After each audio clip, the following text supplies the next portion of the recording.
Hello student, स्वागत है आपका जीडीसी नर्सिंग क्लासेस में। दिस इज दीक्षा पाल। बच्चों, आज हम डिस्कस करेंगे अपने थर्ड पार्ट के बारे में और आज का हमारा टारगेट ये रहेगा बच्चों कि आज हम legal and ethical aspect of midwifery, जो मिडवाइफरी है उसमें क्या क्या लीगल और एथिकल एस्पेक्ट है ये देखेंगे, and national policies and ligation relation to the maternal health and welfare. National policies के बारे में डिस्कस करेंगे और लीगल और एथिकल एस्पेक्ट के बारे में डिस्कस करेंगे। चलिए बच्चे, इसी के साथ हम अपने क्लास की ओर बढ़ते हैं। फर्स्टली हम डिस्कस कर रहे हैं legal and ethical aspect of the midwifery. क्या क्या लीगल और एथिकल एस्पेक्ट है मिडवाइफरी में, ये डिस्कस करेंगे। The legal and ethical aspect of midwifery on the basis of following. क्या है, बहुत सारे लीगल और एथिकल एस्पेक्ट है मिडवाइफरी में। देखते हैं फर्स्ट क्या है, बेनिफिकेंस। बेनिफिकेंस का मीन्स होता है एक्ट ऑफ डूइंग। क्या होता है बच्चों? Act of doing.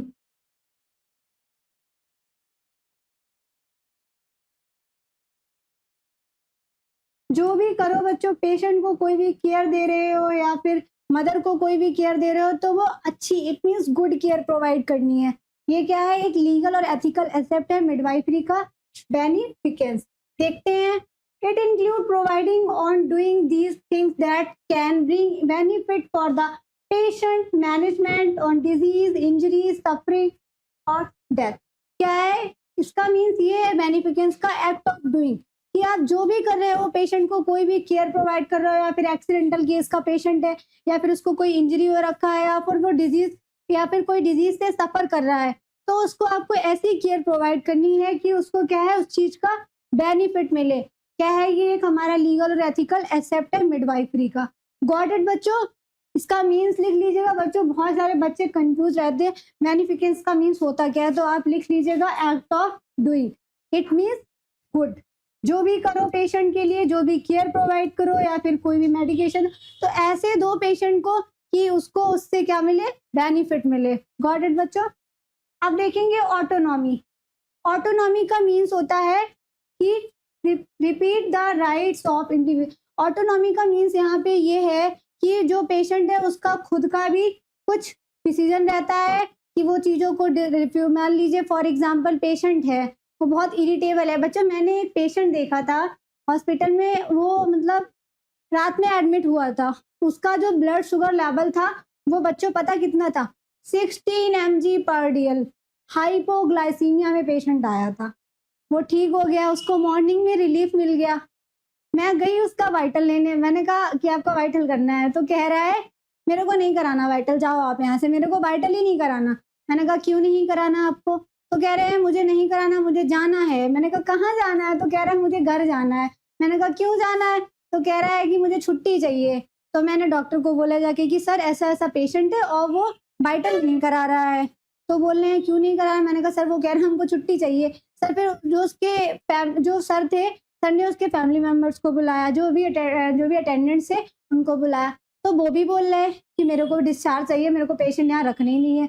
तो बोला क्यों नहीं रखना है? तो बोल रहे हैं कि नहीं, मेरे पेशेंट को यहाँ आराम नहीं मिला। तो बोला क्यों नहीं आराम मिला? कल आपका पेशेंट हाइपोग्लाइसीमिया में आया था, अभी तो ठीक है। लेकिन वो पेशेंट और पेशेंट के घर वाले ऐसे थे कि उन्होंने, अगर उनको डिस्चार्ज चाहिए था, उन्होंने डिस्चार्ज ले ही लिया। इसी के साथ देखते हो ऑटोनॉमी। ऑटोनॉमी मीन्स क्या है, पेशेंट के खुद के कुछ राइट्स रहते हैं कि उनके क्या क्या राइट्स है। इट मीन्स कह सकते हैं ओन डिसीजन। क्या कह सकते हैं? ओन डिसीजन, खुद का भी कुछ डिसीजन रहता है। Autonomy means to repeat the rights of individual and patient should have the right to refuse a prescription treatment. वही चीज यहाँ पे बताइए, कुछ क्या होता है, पेशेंट का खुद का भी कुछ डिसीजन रहता है, खुद का भी कुछ मतलब डिसीजन ये रहता है कि मान लीजिए उसको ये मेडिकेशन प्रिस्क्राइब की कि उसको नहीं लेनी है, तो वो क्या कर सकता है, उस चीज को रिफ्यूज कर सकता है। ये खुद का उसका डिसीजन है। ऑटोनॉमी का मीन्स होता है ओन डिसीजन एंड उसके जो पेशेंट के खुद के राइट हैं कि वो कोई भी चीज रिफ्यूज कर सकता है। मान लीजिए हम उसका भी, वही चीज मैंने अभी एग्जांपल दिया वाइटल का, वाइटल करने जा रहे हैं, वो नहीं करा रहा है, तो वो एक उसका खुद का राइट है कि वो नहीं कराना चाहता है तो नहीं करेंगे। उसके साथ आपको जबरदस्ती नहीं करनी है कि हाँ मैं वाइटल करूंगी तुम्हारा, ऐसा नहीं करना है बच्चों। नहीं तो जो पेशेंट है बहुत ज्यादा ही आपको मतलब हार्म भी कर सकता है, इसलिए ये चीज आपको ध्यान रखना है बच्चों, ठीक है। अब हम देखते हैं inform decision making. Inform decision making का मीन्स है बच्चों यहाँ पे कि पेशेंट है, अभी हमने पहले पढ़ा कि पेशेंट का ऑटोनॉमी पढ़ा, तो उसमें वही चीज बताइए, पेशेंट ने खुद से कोई क्या किया है बच्चों, डिसीजन लिया। क्या लिया? पेशेंट ने कोई डिसीजन लिया कि उसको यहाँ पे केयर करवानी है या नहीं करानी है, फिर उसको यहाँ पे ट्रीटमेंट लेना है या नहीं लेना है। तो उसको अगर उसने कोई डिसीजन मेकिंग कुछ डिसीजन लिया है, उसने जो पेशेंट ने डिसीजन लिया है, उसके फैमिली मेंबर ने, तो उसको क्या करना है, इन्फॉर्म करना है। जो भी हेल्थ केयर वर्कर्स वहाँ पे हेल्थ केयर प्रोवाइडर्स जो प्रेजेंट हैं उनसे इन्फॉर्म करना है, जो डॉक्टर है उसको इन्फॉर्म करना है। तो अगर वो कोई डिसीजन ले रहा है तो उसको इन्फॉर्म करना जरूरी रहता है, जो भी हेल्थ केयर प्रोवाइडर है। इसमें देखते हैं क्या होता है, द पेशेंट और individual is require the health care service.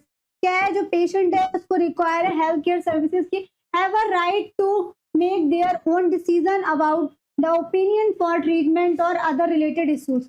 क्या है, उसमें पेशेंट का खुद का ओपिनियन रहेगा। अगर वो अपने ओपिनियन को जो भी हेल्थ केयर प्रोवाइडर्स हैं उनसे डिस्कस कर रहा है कि उसको ट्रीटमेंट जो है वो इस टाइप का लेना है, उसको ये प्रॉब्लम है, इस प्रॉब्लम से रिलेटेड जो ये जो इश्यूज हैं, ये कोई प्रॉब्लम उससे रिलेटेड उसको ट्रीटमेंट लेना है, तो क्या करना है, उसको प्रोवाइड करना है। गॉट इट बच्चों? कॉन्फिडेंसलिटी, कॉन्फिडेंसलिटी का मीन्स बहुत ही बच्चों इंपॉर्टेंट है, आप ये चीज ध्यान रखिएगा। इस मीन्स मेंटेन IPR। क्या बच्चों? Maintain IPR, interpersonal relationship. बच्चों आपने फंडामेंटल में पढ़ा होगा, इंटरपर्सनल रिलेशनशिप जो होता है बहुत ही इंपॉर्टेंट होता है पेशेंट और नर्स के बीच में, क्योंकि अगर IPR मेंटेन रहेगा तो अगर पेशेंट को कोई भी प्रॉब्लम हो रही है तो वो आपसे शेयर कर सकेगा। जब आप उससे इंटरपर्सनल रिलेशनशिप मेंटेन ही नहीं करोगे तो वो आपके साथ अपनी कोई भी प्रॉब्लम डिस्कस नहीं करेगा। इसी के साथ बच्चों मैं एक बात कहना चाहती हूँ आपसे कि अगर IPR आपने मेंटेन किया है, पेशेंट और अपने बीच में ट्रस्ट को मेंटेन किया है, तो उसके ट्रस्ट को बनाए रखना है, उसको तोड़ना नहीं है। मान लीजिए फॉर एग्जांपल पेशेंट ने आपको कुछ अपनी एक पर्सनल सी बात बताई, वो उसने आप पे ट्रस्ट करके बताई, तो आप उसकी बात दूसरी नर्स से मत बोलो जाके, ये चीज गलत होती है बच्चों। इससे जो पेशेंट होता है उससे बहुत इफेक्ट पड़ता है। वो सोचता है कि यार मैंने उसको बोली थी, जो नर्स थी वो सिस्टर थी, मैंने उससे अपनी ये बात शेयर की, उसने अपनी जो साथ वाले थे उससे शेयर कर दी, तो वो मेरा मजाक बनाएगा। तो ऐसा नहीं करना है, पेशेंट के ट्रस्ट को आपको बिल्डअप रखना है, उसको ब्रेक नहीं करना है। It is the basis of trust between the health care provider and nurse. क्या करना है, ट्रस्ट को क्या करना है, मेंटेन करना है बिटवीन द नर्स और हेल्थ केयर प्रोवाइडर। जो भी हेल्थ केयर प्रोवाइडर जो हेल्थ नर्स है वो बात तो सेम है, लेकिन जो हमारा पेशेंट है उसके बीच में क्या करना है, मेंटेन रखना है ट्रस्ट को, ताकि उसको कोई भी सीवियर प्रॉब्लम्स अकर हो रही है तो वो आपसे शेयर कर सके। And the patient the nurse should keep in mind to never break on the trust of the patient. वही चीज बताइए बच्चों कि अगर पेशेंट ने आप पे ट्रस्ट करके आपको अपनी कोई पर्सनल बात शेयर की है, तो आप दूसरों से उसकी बात, या दूसरी जो नर्स है या दूसरी जो सिस्टर है उससे आप शेयर ना करें। अगर आप शेयर कर रहे हो तो उसका जो ट्रस्ट होता है वो कैसा हो जाता है बच्चों, ब्रेक हो जाता है। और उसके बाद क्या करता है पेशेंट जो होता है वो अपनी कोई भी पर्सनल चीज या उसको बच्चों कोई भी प्रॉब्लम हो रही है तो वो आपसे डिस्कस नहीं करेगा और ना ही वो आपको बताएगा। तो इसलिए बोला जाता है लीगल एंड एथिकल एसेट में क्या करना है, कॉन्फिडेंशियलिटी को मेंटेन करके रखना है पेशेंट के साथ में। गॉट इट बच्चों? इसी के साथ बच्चों हम आपसे ये कहना चाहते हैं कि अगर आप भी अगर एज आप एक नर्स, आप इस टाइम मान लीजिए बच्चों एक नर्सिंग का कोर्स कर रहे हो, ठीक है, आप हॉस्पिटल में क्या कर रहे हो, जॉब कर रहे हो, सॉरी बच्चों हॉस्पिटल में आपकी ट्रेनिंग चल रही है। तो उस टाइम पे अगर आप भी किसी पेशेंट से मिलते हो, आप किसी पेशेंट से बात करते हो, मान लीजिए आपका फर्स्ट डे है, ठीक है, आप जाते हो, आपको पहले से ही पढ़ाया जाता है फंडा में कि IPR ही मेंटेन कर रखना है। कुछ बच्चे क्या होते हैं बच्चों कि IPR मेंटेन नहीं रखते हैं, तो जो पेशेंट होता है वो अच्छे से उनसे कोई बात जो है वो शेयर नहीं कर पाता है। IPR मेंटेन करोगे तो जो पेशेंट होगा वो आपसे सारी बातें शेयर करेगा, आपको अपनी प्रॉब्लम्स बताएगा। इससे क्या होगा बच्चों कि एज अ नर्स आप उसको बहुत अच्छी केयर, हाई टेक केयर उसको प्रोवाइड कर सकोगे, उसकी जो भी प्रॉब्लम्स है उनको सॉल्व कर सकोगे। तो इसलिए बच्चों क्या करना है, IPR को मेंटेन रखना है। इट मीन्स कॉन्फिडेंशियलिटी है, जो हमारी कॉन्फिडेंशियलिटी है उसको क्या करना है बच्चों, मेंटेन करना है। गॉट इट बच्चों? नॉन मालफिकेंस, नॉन मालफिकेंस का मीन्स ये होता है बच्चों माल प्रैक्टिस। क्या होता है बच्चों? माल प्रैक्टिस।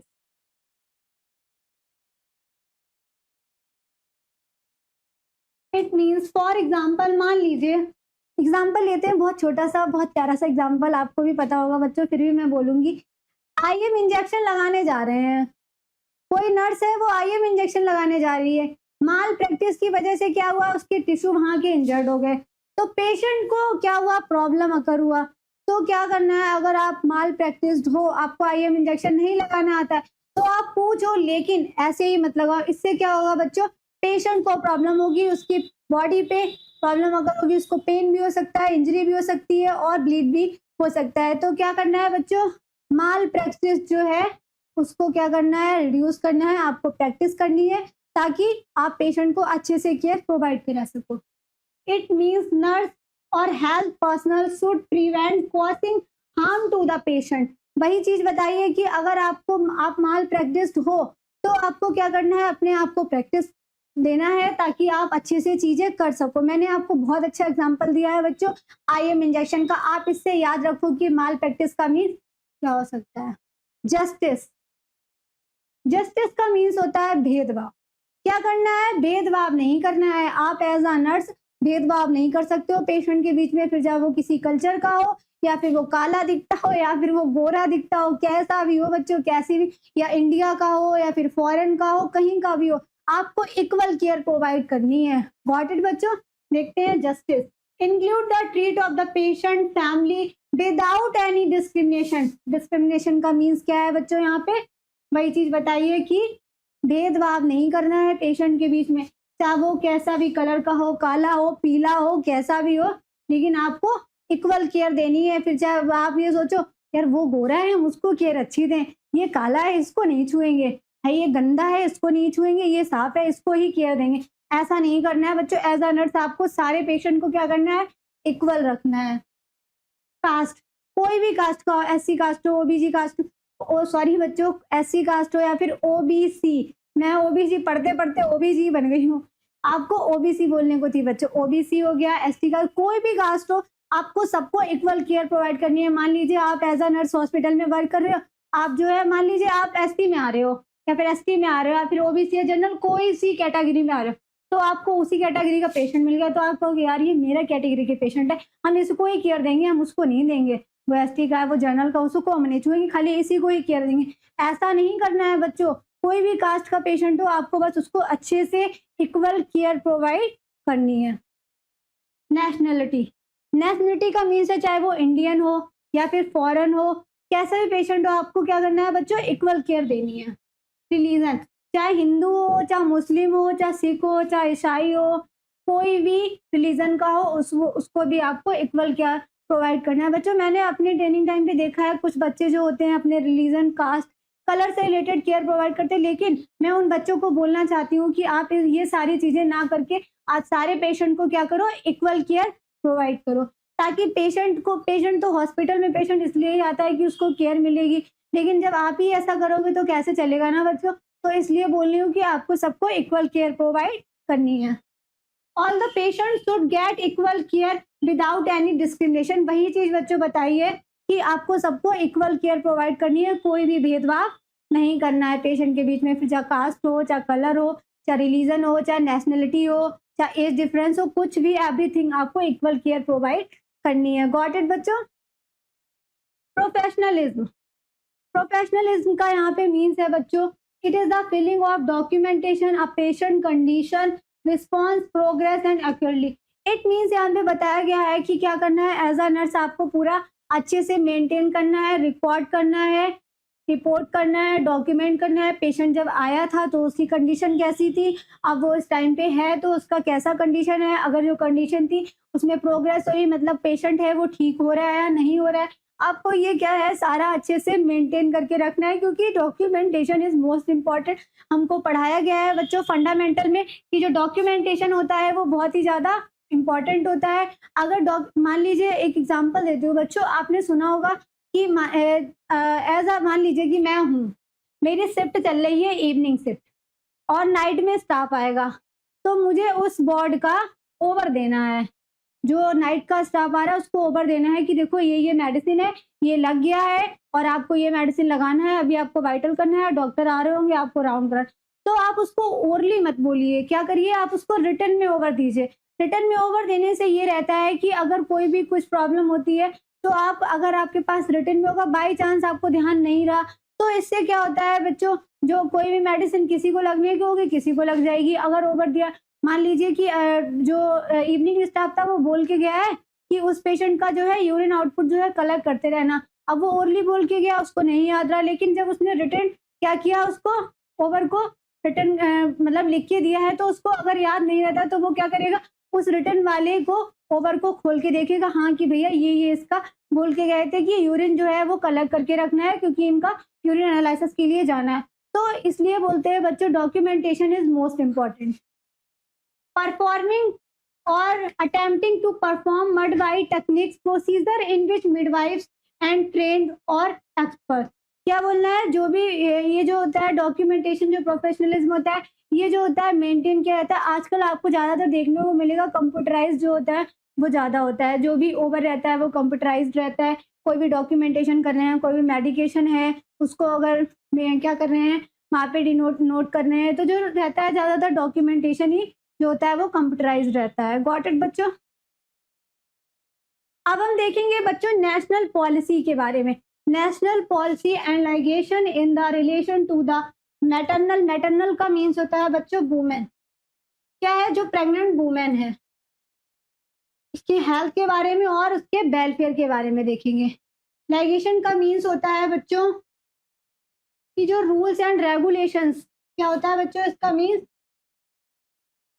रूल्स एंड रेगुलेशन, जो कि किसके थ्रू प्रोवाइड किया गया है, गवर्नमेंट के थ्रू दिया गया है। किसके थ्रू दिया गया है बच्चों, गवर्नमेंट के थ्रू जो रूल्स एंड रेगुलेशंस दिए गए हैं उसको क्या करना है, फॉलो करना है। Relation with the maternity health and welfare.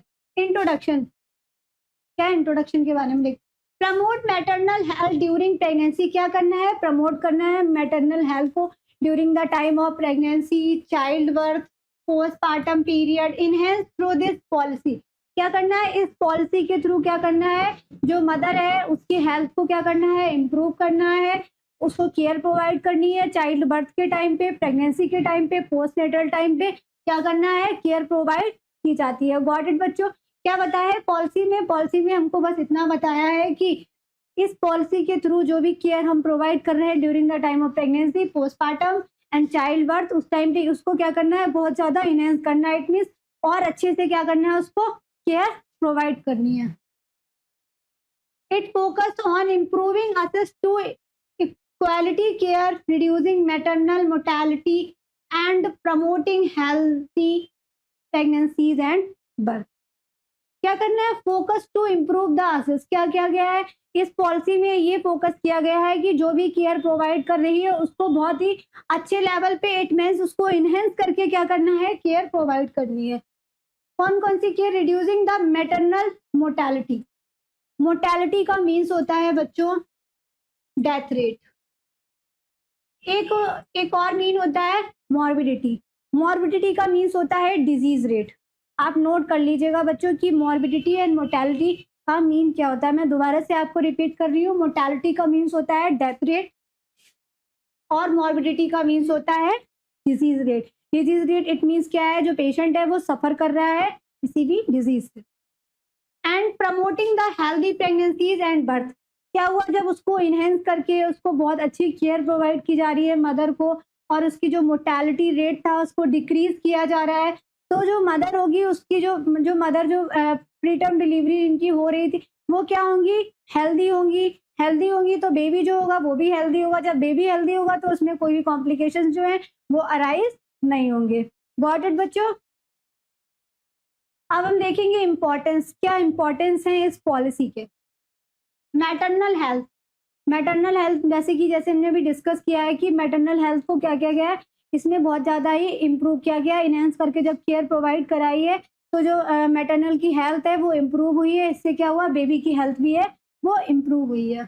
A healthy child need to the healthy mother. वही चीज़ बोला है बच्चों की अगर हेल्दी मदर होगी तो हेल्दी चाइल्ड होगा। जब मदर ही वीक होगी तो बेबी भी कैसा होगा, वीक होगा।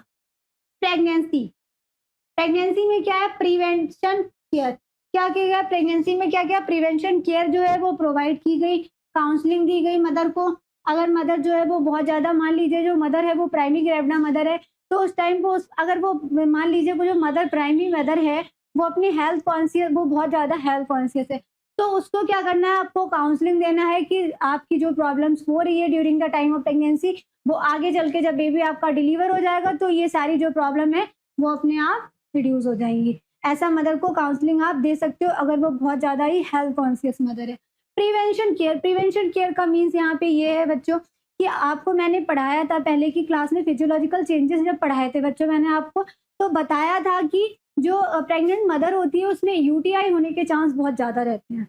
तो वही चीज़ आप एग्जाम्पल लेके आपको मैं बता रही हूँ कि प्रिवेंशन केयर, अगर आप पहले से ही मदर को बोलोगे कि वो अच्छे से वाटर इनटेक करे, तो क्या होगा, इन्फेक्शन होने के चांस जो है वो कम रहेंगे। गॉट इट बच्चों? Antenatal, to prevent non communicable disease such as eclampsia हो गया, प्री एक्लेम्सिया। एक्लेम्सिया और प्री एक्लेम्सिया के बारे में बच्चों हम आगे की क्लास में डिस्कस करेंगे, जो हम आगे की क्लास लेंगे उसमें आपको पढ़ाएंगे एक्लेम्सिया और प्री एक्लेम्सिया के बारे में।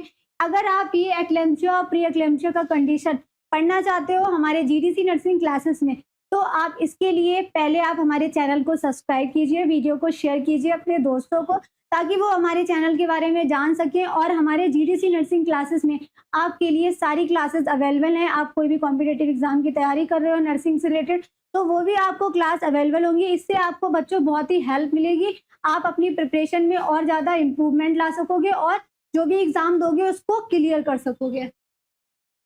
To prevent non communicable disease, जो भी नॉन कम्युनिकेबल, बच्चों नॉन कम्युनिकेबल का मीन्स होता है जो डिजीज है वो कम्युनिकेबल नहीं है। फॉर एग्जांपल मान लीजिए जो एड्स होता है, एचआईवी होता है, ये क्या होते हैं, कम्युनिकेबल डिजीज होते हैं, ये ट्रांसमिट हो जाते हैं कॉन्टैक्ट के थ्रू। लेकिन जो नॉन कम्युनिकेबल डिजीज होते हैं बच्चों, ये ट्रांसमिट नहीं होते हैं। अगर 1% टू अनदर पर्सन कॉन्टैक्ट में आ रहा है तो जो नॉन कम्युनिकेबल कंडीशंस होंगी वो ट्रांसमिट नहीं होती है। एग्जाम्पल बच्चों मैंने आपको दिया है eclampsia and pre eclampsia.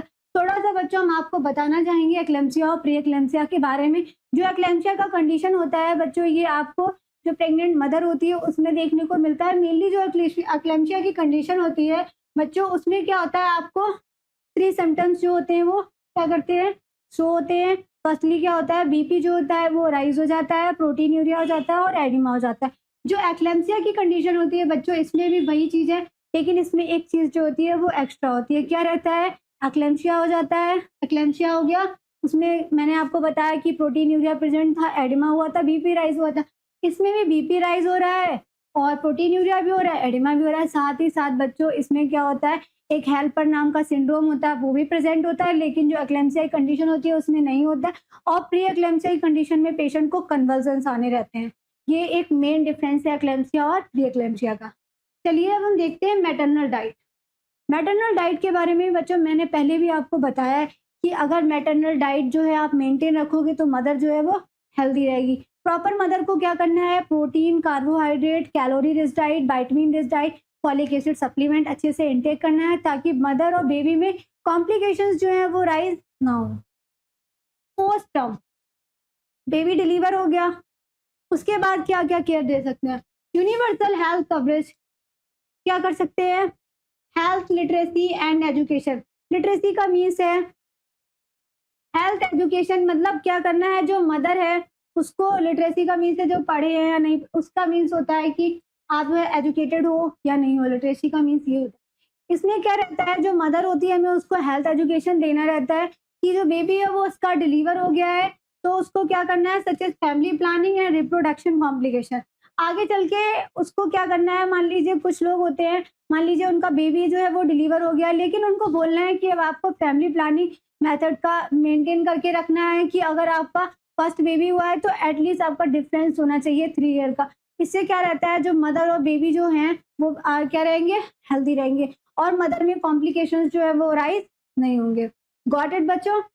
Social protection due to the digestion. Digestion का मीन्स क्या होता है, rules and regulation.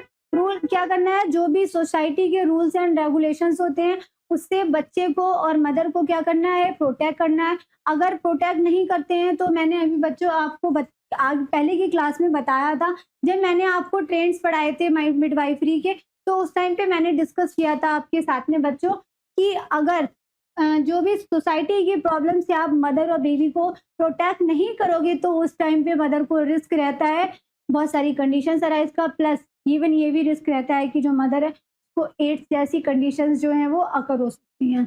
Got it बच्चों? National health policy. National health policy में क्या-क्या आता है? इसमें हम बच्चों पढ़ेंगे reduce infant and maternal mortality ratio. Mortality का मीन्स बच्चों मैंने आपको बताया था डेथ रेट। क्या करते हैं, जो भी डेथ रेट हो रही है बेबी में और जो मदर हैं उनमें हो रही है, तो क्या कर रहे हैं, उसको क्या कर रहे हैं, रिड्यूस कर रहे हैं नेशनल हेल्थ पॉलिसी के through. Achieve universal immunization of children against all vaccine preventable vaccine. क्या है, इससे क्या है, नेशनल हेल्थ पॉलिसी के थ्रू क्या किया गया, अचीव किया गया है यूनिवर्सल इम्यूनाइजेशन को, कि जो भी इम्यूनाइजेशन होते हैं बेबी में क्या है, जो भी प्रिवेंटेबल डिजीज के लिए जो वैक्सीन दी जाती है उसको क्या है, प्रोवाइड किया जा रहा है through the national health policy. Promote delay marriage 20 years of age. क्या किया गया है, जो भी 20 ईयर्स ऑफ एज में मैरिज हो रही थी उनको क्या किया है, डिले किया गया है, उनको बताया गया है नेशनल पॉलिसी के थ्रू कि अगर जो वुमेन है वो 20 ईयर की है तो उस टाइम पे उसकी मैरिज को डिले करना है। Promote institutional delivery. क्या करना है, प्रमोट करना है इंस्टीट्यूशनल डिलीवरीज को। पहले क्या होता था, घरों में डिलीवरीज जो होती हो जाती थी, तो उस टाइम पे जो मदर होती, जो बेबी होता था, उसमें बहुत सारे कॉम्प्लिकेशंस जो होते थे वो राइज होते थे। लेकिन इस टाइम पे क्या गया है, प्रमोट किया गया है इंस्टीट्यूशनल डिलीवरी को, सेफ डिलीवरी को, बेबी भी सेफ रहेगा और मदर भी सेफ रहेगी। Fertility regulation, pregnancy, birth, death, marriage to be maintain record. इससे नेशनल हेल्थ पॉलिसी के थ्रू क्या किया गया है, अगर कोई भी प्रेग्नेंट वुमेन है वो बच्चा डिलीवर कर रही है या फिर बेबी की डेथ हो गई है या फिर उसकी जो फर्टिलिटी रेगुलेशंस है या फिर मैरिज शादी होने के बाद क्या उसकी डेथ हो गई, तो ये सारे क्या होते हैं, नेशनल हेल्थ पॉलिसी के थ्रू सब चीज़ें जो होती हैं वो रिकॉर्ड और मेंटेन करके रखी जाती हैं। अवेयरनेस ऑफ द एसटीडी और एड्स। एसटीडी का मीन्स होता है सेक्सुअली ट्रांसमिटेड डिजीज।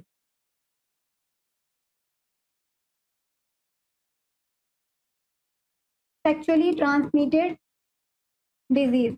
और एड्स की फुल फॉर्म होती है बच्चों acquired amino deficiency virus. What it बच्चों? Children reproduction. क्या है, चाइल्ड रिप्रोडक्शन के बारे में बताया गया है नेशनल हेल्थ पॉलिसी में कि चाइल्ड रिप्रोडक्शन क्या होता है उसके बारे में डिस्कस किया गया। Record and maintain the total fertility ratio. जो टोटल फर्टिलिटी रेशियो होता है उसके बारे में क्या गया है, नेशनल हेल्थ पॉलिसी में रिकॉर्ड किया गया है, मेंटेन किया गया है। अब हम फर्स्टली डिस्कस करेंगे reduce the infant and maternal mortality rate. Infant और मैटरनल मोर्टेलिटी रेट को क्या करेंगे बच्चों, हम रिड्यूस कर रहे हैं कैसे, फर्स्टली हम देखते हैं mother, it means maternal mortality ratio को फर्स्टली डिस्कस करते हैं। Yearly registration of pregnancy, it means कि मदर है वो प्रेग्नेंट हुई है तो आप जल्दी से जल्दी क्या है रजिस्ट्रेशन करवाओ, ताकि पता चले हाँ कि ये जो मदर है इस एरिया में इस घर में क्या है प्रेग्नेंट है। अगर आप उसका रजिस्ट्रेशन कराओगे तो उसको बहुत सारी फैसिलिटीज जो है वो अवेलेबल की जाएंगी। At least 3 antenatal checkup.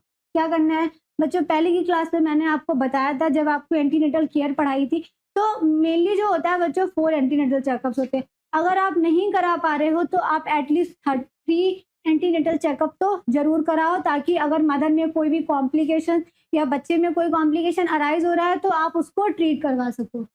Dietary supplementation including correction of anaemia. क्या करना है, dietary supplementation, it means folic acid, folic acid supplement हो गया, आयरन सप्लीमेंट हो गया क्या, और पेशेंट को बोलना है कि उसको ग्रीन वेजिटेबल्स लेने हैं। तो इससे क्या होगा, जो पेशेंट के एनीमिया अगर होने के चांस रहेंगे तो उसको प्रिवेंट किया जा सकता है। इससे क्या है, कभी कभी बच्चों क्या होता है एनीमिया की कंडीशंस की वजह से मदर के डेथ होने के भी चांस रहते हैं। मैंने बच्चों बहुत केस देखे हैं ऐसे कि जो मदर है वो प्रेग्नेंट है लेकिन उसका हीमोग्लोबिन कितना है, 2 है, 3 है। मैंने बहुत ऐसे केसेस देखे हैं बच्चों। इवन मैंने अभी जल्दी में जब मैं ट्रेनिंग टाइम पे थी लास्ट ईयर में, तो मैंने ये केस देखा था कि जो मदर थी उसकी डिलीवरी हो गई थी घर पे, लेकिन जब वो हॉस्पिटल में आई थी तो मतलब उसको बहुत ज़्यादा ब्लीड हो रहा था, पोस्टमार्टम की कंडीशन जो थी वो अकर हो गई। उसका बच्चों पता है हीमोग्लोबिन कितना था? उसका हीमोग्लोबिन 2 था। इतनी सीरियस कंडीशन थी पेशेंट की, बहुत ही ज़्यादा ही जो पेशेंट था उसको ये मतलब डॉक्टर ने ये तक उसको बोल दिया था कि इनके बचने के चांस जो हैं बहुत कम है। इसीलिए बोलते हैं कि इंस्टीट्यूशनल डिलीवरी को प्रमोट करना है, जो घर में डिलीवरीज़ कराई जा रही हैं उसको क्या करना है? रिड्यूस करना है। Treat of medical conditions example hypertension, diabetes and tuberculosis. क्या कर रहे हैं? कोई भी मेडिकल कंडीशंस अगर मदर में है प्रेग्नेंट होने से पहले या प्रेग्नेंट होने के टाइम पे, तो क्या करना है? उसको अगर हाइपरटेंशन की कंडीशन है तो उसको भी ट्रीट करना है, या फिर उसको डायबिटीज डायबिटीज रही हो तो उसको भी ट्रीट करना है, या फिर ट्यूबरकुलोसिस की कंडीशंस भी अगर उसकी रही है तो क्या करना है? ट्रीट करना है। Prevention of infection and haemorrhagic during puerperium. क्या करना है? प्रिवेंशन कब क्या करना है? इन्फेक्शन को प्रिवेंट करना है during the time of haemorrhage. अगर डिलीवरी के बाद हेमरेज अगर हुआ है, पोस्टपार्टम हेमरेज जिसको बोलते हैं, अगर ये अगर करना है तो उस टाइम पे क्या करना है? मदर को इन्फेक्शन से प्रिवेंट करना है एंड ड्यूरिंग पुपेरियम। और क्या करना है? पुपेरियम जो होता है वो भी पोस्टपार्टम का ही टाइम होता है। ये इसका जो ड्यूरेशन होता है बच्चों, बेबी के बर्थ के बाद से 6 वीक तक का जो टाइम होता है उसको बच्चों बोलते हैं प्यूपेरियम। बच्चों आगे की क्लास में हम आपको प्यूपेरियम का एक पूरा यूनिट है उसके बारे में डिस्कस करेंगे। इन्फेंट इन्फेंट मोर्टेलिटी रेशियो को हम कैसे डिक्रीज करेंगे? To promote vaccination for newborn appropriate time. क्या करना है? अगर इन्फेंट मोर्टेलिटी रेट को आपको डिक्रीज करना है तो क्या करना है? जो वैक्सीन जिस टाइम पे बताई गई है उस टाइम पे लगवाना है। इससे क्या रहता है बच्चों, जो बेबी होता है उस वो प्रिवेंट रहता है, उसको इन्फेक्शन होने के चांस कम रहेंगे, आगे चल के फ्यूचर में उसको डिजीज कंडीशन जो है वो ज़्यादा राइज नहीं होंगी। And to promote the vaccination for newborn वही चीज़ बताइए। फॉर एग्जाम्पल कि during at the time of birth क्या होता है? बीसीजी लगता है, बेसिलिक हेमोग्लोबिन, या फिर उसको क्या लग रहा है बच्चों? ओपीवी लग रहा है। तो ये जो इम्यूनाइजेशन होते हैं अगर करेक्ट टाइम पे लग रहे हैं तो बेबी में जो होती है मोर्टेलिटी का जो रेशियो होता है वो डिक्रीज हो जाता है। Provide information about wellbeing baby care. क्या करना है? इंफॉर्मेशन प्रोवाइड करनी है मदर को ताकि उसका बेबी जो है वो हेल्दी रहे। मदर को बोलना है कि उसको इंक्लूसिव ब्रेस्ट फीडिंग करानी है जो कि अंटिल 6 मंथ तक रहती है। क्या करना है? इससे बेबी जो है वो हेल्दी रहेगा। अगर मदर का जो मिल्क होता है फीड करा रहे हो बेबी को तो बेबी जो होता है वो इन्फेक्शन से, अगर उसको कोई इन्फेक्शन होता है तो उससे भी लड़ने से क्या करता है? वो प्रिवेंट रहेगा, उससे लड़ सकेगा इन्फेक्शन से, क्योंकि उसके अंदर क्या है? एंटीबॉडीज जो है वो प्रेजेंट है। लेकिन कभी-कभी क्या होता है बच्चों, जब मदर जो है वो ब्रेस्ट फीड नहीं करा रही है, उसको क्या कर रही है? मदर जो है वो ब्रेस्ट फीड नहीं करा रही तो बेबी जो होता है बहुत ज़्यादा वीक हो जाता है। तो इस वजह से बोलते हैं कि ब्रेस्ट फीडिंग जो है वो बहुत ज़्यादा ही इम्पोर्टेंट है। इससे बेबी जो होता है वो हेल्दी रहता है। बेनिफिट ऑफ ब्रेस्ट फीडिंग के बेनिफिट्स के बारे में मदर को एजुकेट करना है कि आप अगर बेबी को क्या कर रहे हो? फीड करा रहे हो तो आपकी जो हेल्थ होगी वो भी मेंटेन रहेगी, प्लस आपका बेबी है वो भी बहुत हेल्दी रहेगा। मदर कैसे मेंटेन रहेगी? मान लीजिए जो during the time of pregnancy जो मदर होती है बच्चों, वो बहुत ज़्यादा नहीं बच्चों 11 केजी वेट गेन कर रही है। अगर लेकिन वो ब्रेस्ट फीड करा रही है तो क्या रहता है बच्चों कि जो मदर है उसका वेट भी डिक्रीज होना स्टार्ट हो जाता है, प्लस क्या रहता है बच्चों उसके अगर वो फीड नहीं कराएगी तो उसके जो ब्रेस्ट होते हैं वो बहुत ज़्यादा हैवी रहते हैं, फुलनेस से हो जाता है उसमें। कभी-कभी क्या रहता है बच्चों, लंप होने के भी चांस रहते हैं, और अगर लंप वगैरह बन जाता है तो ये कैंसर को भी कॉज कर सकता है। तो मदर को बोलना है कि उसको ब्रेस्ट फीड को प्रमोट करना है। अब हम बच्चों देखेंगे achieve universal immunization of child against all vaccine preventable disease. क्या करना है? जो ऑल वैक्सीन हैं वो प्रोवाइड करनी है न्यूबॉर्न को ताकि उसको डिजीज कंडीशन से प्रिवेंट कर सकें। लाइक हमने यहाँ पे आपको बच्चों 8 वैक्सीन प्रिवेंटेबल वैक्सीन के बारे में बताया है। मेनली जो होती है 12 होती हैं। आप अगर जो इम्यूनाइजेशन के बारे में पढ़ना चाहते हो तो हमारे जीडीसी नर्सिंग क्लास को क्या करो, आप देखते रहो और हमारे चैनल को सब्सक्राइब करो, बेल आइकन को प्रेस करो ताकि आने वाली न्यू वीडियोस आप तक पहुंच सके। फर्स्ट वैक्सीन क्या है? डिप्थीरिया की वैक्सीन है बच्चों। सेकंड जो है पर्टुसिस है। बच्चों ये वैक्सीन आप नोट कर लीजिएगा। कभी-कभी क्या रहता है बच्चों, क्वेश्चन आता है 2 नंबर में प्रिवेंटेबल वैक्सीन बताओ, 4 प्रिवेंटेबल वैक्सीन बताओ, 2, 8 ऐसे करके क्वेश्चन आता है तो आप इसको डिनोट कर लीजिए, नोट कर लीजिएगा। Tetanus, polio, measles, rubella, hepatitis B and meningitis. ये सारी वैक्सीन को आप नोट कर लीजिएगा, आपसे बच्चों ये कभी कभी कॉम्पिटेटिव एग्जाम में भी आ जाती हैं। गॉट इट बच्चों। अब हम देखेंगे बच्चों promote delay marriage 20 years of age. क्या हुआ बच्चों, पहले भी डिस्कस किया है, अभी भी बताते हैं आपको कि अगर 20 ईयर से पहले अगर मैरिज हो रही है तो क्या करना है, जो बेबी है वो भी इफेक्टिव होगा, उसको भी बहुत सारी कंडीशन अराइज होंगी और मदर को भी। तो बोलना है कि उसको डिले करना है, 20 ईयर्स ऑफ एज में मैरिज नहीं करानी है, इससे जो बेबी होता है वो भी प्री मैच्योर रहता है और जो मदर होती है उसको भी कॉम्प्लिकेशंस जो है वो राइज होते हैं। Promote delay marriage 20 years of age. क्या करना है, 20 ईयर्स ऑफ एज मैरिज को क्या करना है, डिले करना है, रिड्यूस करना है कि जो 20 ईयर्स में क्या करना है, मैरिज नहीं करवानी है। Women getting a marriage a young age leads to low birth weight. वही चीज है बच्चों कि अगर मदर की क्या हुआ 20, जो लड़की थी, जो वुमेन थी, उसकी क्या हुआ 20 एज में की मैरिज हो गई। जब मैरिज हुई तो उसने क्या हुआ बच्चों, कंसीव किया। कंसीव करने के बाद क्या हुआ, उसको अच्छे से न्यूट्रिशन नहीं मिला, उसकी जो बॉडी थी ऑलरेडी कैसी थी बच्चों, अच्छे से उसके अंदर इम्यूनिटी नहीं थी, तो बेबी भी कैसा बच्चों डिलीवर होगा, लो बर्थ वेट। बेबी को भी कैसा वेट रहेगा, लो बर्थ वेट। लो बर्थ वेट बच्चों लेस देन 2.5 kg जो वेट जो है से भी बेबी का वेट क्या होगा, कम होगा। गॉट इट बच्चों। So that according to the policy the age of marriage is be kept at the 20 years of old। ये बताया गया कि जो हमारी नेशनल हेल्थ पॉलिसी है इसमें ये बताया गया है कि 20 ईयर्स ऑफ एज जो वुमेन होती है उसकी मैरिज नहीं करनी है। इससे क्या होगा, जो बेबी होगा उसको भी बहुत ज़्यादा इफेक्ट होगा और मदर को भी बहुत सारे कॉम्प्लिकेशंस राइज होंगे। Promote institutional delivery. क्या करना है, प्रमोट करना है इंस्टीट्यूशनल डिलीवरी को। इंस्टीट्यूशनल डिलीवरी को प्रमोट करने से ये रहता है बच्चों की जो मदर होगी वो भी उसको इन्फेक्शन से प्रिवेंट किया जा सकेगा, प्लस जो कॉम्प्लिकेशन जो प्रेगनेंसी के टाइम पे अराइज होते थे उसको क्या कर सकेंगे बच्चों, डिक्रीज कर सकेंगे। इससे जो मदर होगी वो हेल्दी रहेगी, जब मदर हेल्दी रहेगी तो बेबी भी हेल्दी होगा। चलिए देखते हैं, maternal and infant mortality is the lab train midwife at the home and the birth of the child in unhygienic environment, that is institutional delivery with essential for the safety of the mother and baby। वही चीज बताइए बच्चों कि अगर घरों में delivery हो रही है तो क्या हो रहा है, वहाँ का जो इन्वायरमेंट है वो अच्छे से स्टरलाइज नहीं है, तो बेबी को भी इन्फेक्शन होगा, मदर को भी इन्फेक्शन होगा।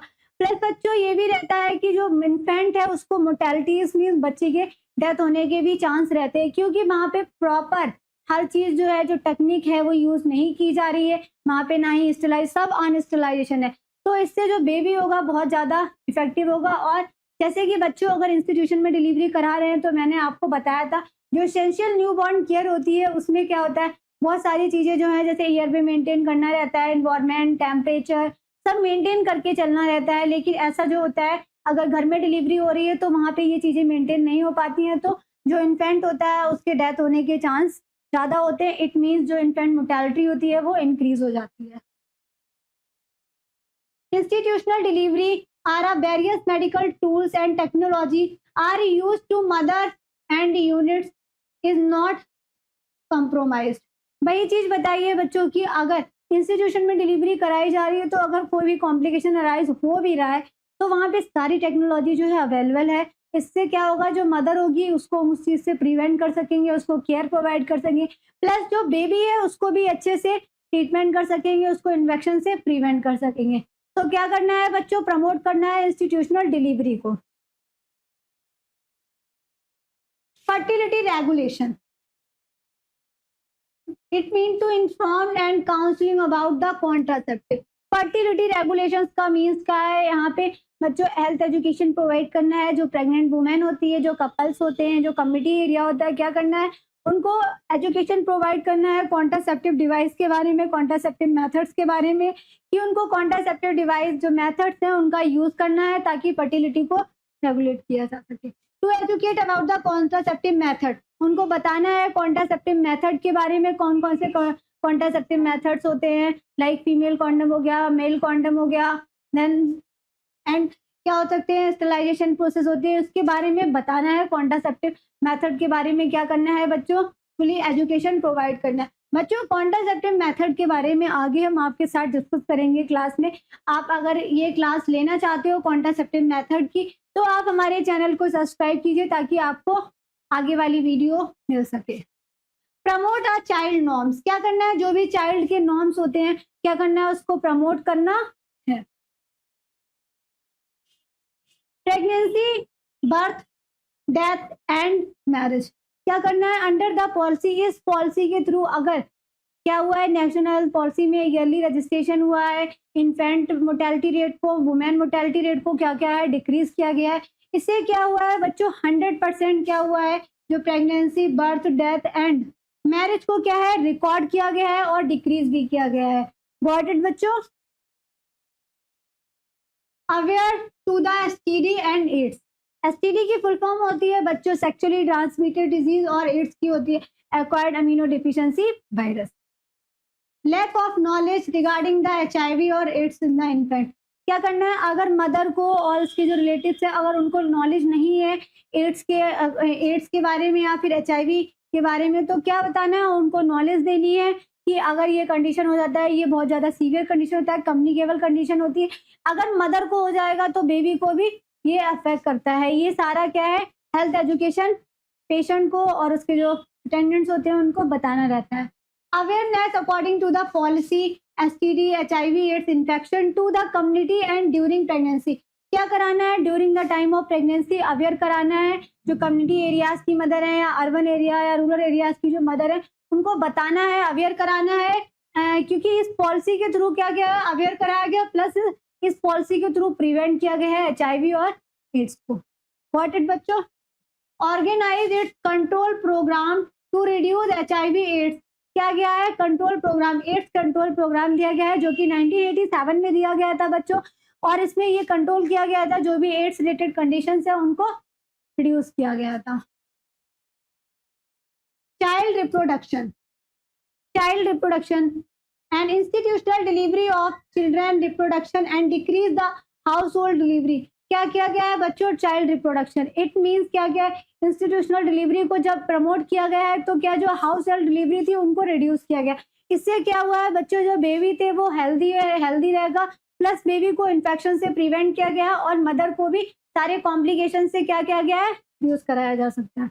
इसमें क्या होता है बच्चों, मिड डे मील प्रोग्राम के बारे में बताया जाता है। मिड डे मील प्रोग्राम बच्चों दिया गया था 1995 में।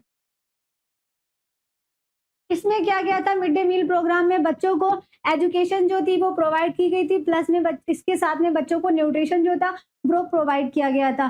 तो क्योंकि जो बच्चे थे वो माल नरिश थे, और जो मिड डे मील प्रोग्राम था इसमें ये बताया गया था कि जो बच्चे होंगे वो अगर क्या कहते हैं इस प्रोग्राम में जाते हैं स्कूल में, तो उनको इसके साथ में न्यूट्रिशन भी प्रोवाइड किया जाएगा, प्लस उनको एजुकेशन भी दिया जाएगा। Money cost policy after the institutional delivery, बहुत ही मतलब इसमें आपको कोई भी पैसा नहीं देना रहता है, बच्चों को बस स्कूल भेजना रहता है और वहाँ पे बच्चों को न्यूट्रिशन डाइट जो है वो प्रोवाइड करी जाएगी। प्लस इसके साथ में क्या होगा, जो बच्चे स्कूल नहीं जाते हैं, जिद करते हैं मुझे नहीं जाना है, डेली ड्रामा करते हैं मेरे को नहीं जाना है, स्कूल नहीं आना, तो ऐसा कुछ नहीं है। इसके मिड डे मील प्रोग्राम के थ्रू बच्चों को आप बोल सकते हो बच्चों आप वहाँ स्कूल जाओ, आपको वहाँ पे अच्छा अच्छा खाना खाने को मिलेगा। तो बच्चे जो होते हैं वो खाने की वजह से भी स्कूल जाते हैं। इसकी वजह से क्या होता है बच्चों की स्कूल अटेंडेंस होती है वो भी इंक्रीज हो जाती है। Record and maintain the total fertility rate, क्या कर रहे हैं, जो भी टोटल फर्टिलिटी रेट थी उसको क्या कर रहे हैं, रिकॉर्ड कर रहे हैं और मेंटेन कर रहे हैं। Record of delivery, pregnancy, deal to maintain the fertility rate, क्या कर रहे हैं, रिकॉर्ड कर रहे हैं कितनी डिलीवरी हुई है, कितने लोग प्रेग्नेंट हैं, किसकी डेथ हुई है, कितने बर्थ हुए हैं, ये क्या करते हैं सब रिकॉर्ड करके रखना है। Through the family norms to level of the total fertility, through the family norms के लेवल पे क्या करना है, टोटल फर्टिलिटी रेट को क्या करना है, रिकॉर्ड करके रखना है और मेंटेन करके रखना है। In developed countries replacement level fertility can be taken as a requiring an average 2.5 children per woman, क्या बताया गया है, जितनी भी डेवलप कंट्रीज हैं, डेवलप कंट्रीज में क्या बताया गया है कि जो फर्टिलिटी रेशियो है वो कितना रहा है, एवरेज 2.1 चिल्ड्रन पर वुमेन, कितना 2.1 चिल्ड्रन पर वुमेन कह रहा है, टोटल फर्टिलिटी रेशियो रहा है। बच्चों, आपको अच्छे से समझ में आया कि नेशनल हेल्थ पॉलिसी क्या होती है? मैंने आपको बहुत अच्छे से समझाया बच्चों। आप हमारी क्लास को अच्छे से कंसंट्रेट के साथ देखिए, आपको सारी चीज़ें बहुत अच्छे से क्लियर होंगी। इसी के साथ बच्चों आज की क्लास हम अपनी यहाँ पे फिनिश करते हैं। आगे की क्लास को देखने के लिए आप हमारे चैनल को सब्सक्राइब कीजिएगा, वीडियो को शेयर कीजिएगा। इसी के साथ में बच्चों हम आपसे कहना चाहते हैं कि बस लगे रहिए। अगर आप सफलता की ओर जाना चाहते हो, आप लाइफ में कुछ करना चाहते हो, सक्सेस होना चाहते हो, तो पढ़ाई करना स्टार्ट करो ताकि आप अपनी मंजिल तक पहुँच सको। Thank you class.